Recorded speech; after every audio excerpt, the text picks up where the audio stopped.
Bonjour à tous. Alors cette semaine, je reviens avec une bonne nouvelle. J'ai renégocié le pacte budgétaire. Si. Traité sur la stabilité, la coordination et la gouvernance au sein de l'Union économique et monétaire. Entre le Royaume de Belgique, la République de Bulgarie, le Royaume de Danemark, la République fédérale d'Allemagne, la République d'Estonie, l'Irlande, la République hellénique, le Royaume d'Espagne, la République française, la République italienne, la République de Chypre, la République de Lettonie, la République de Lituanie, le Grand-Duché de Luxembourg, la Hongrie, Malte, le Royaume des Pays-Bas, la République d'Autriche, la République de Pologne, la République portugaise, la Roumanie, la République de Slovénie, la République slovaque, la République de Finlande et le Royaume de Suède. Ci-après dénommés les parties contractantes.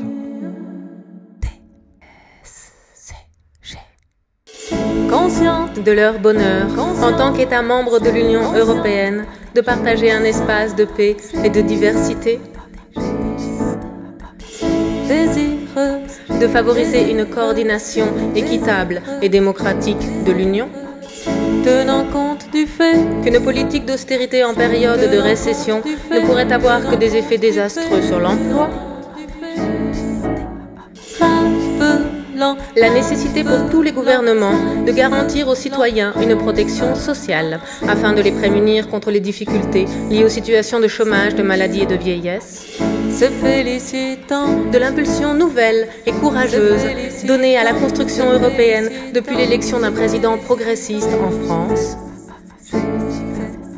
prenant note et désapprouvant l'aggravation des inégalités au sein de l'Union, faisant remarquer aux pays qui profitent de manière opportuniste de la crise qui secoue actuellement la zone euro, en exploitant notamment des taux d'intérêt bas ou négatifs, qu'ils seront à juste titre tenus pour responsables des souffrances endurées par les pays moins privilégiés s'ils ne changent pas radicalement et rapidement d'approche.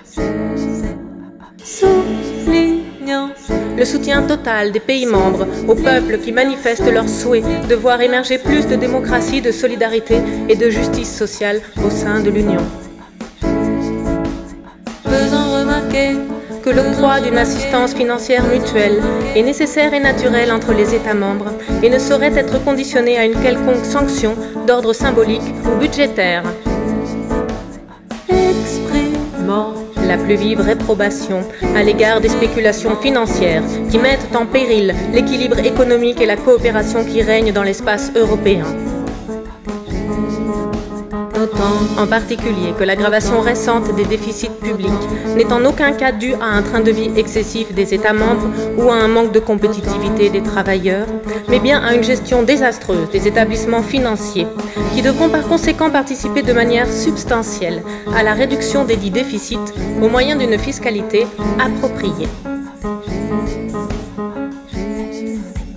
Notant également qu'un audit de la dette est en cours afin d'en programmer l'annulation totale ou partielle dans les pays les plus touchés par la crise.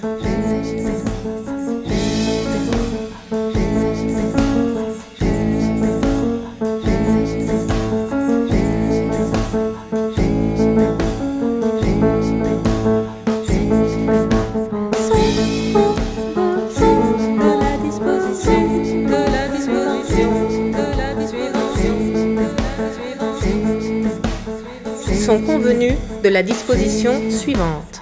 Article unique. Article unique. Article unique. Tous les traités européens, passés ou à venir, qui tenteraient d'inscrire des règles de politique économique dans un cadre constitutionnel. Tous les traités européens, passés ou à venir, qui favoriserait la division et la concurrence entre les membres au lieu de leur coopération. Tous les traités européens, passés ou à venir, qui poursuivraient un autre objectif qu'une lutte coordonnée et déterminée contre les opérations spéculatives, sont l'œuvre de faussaires.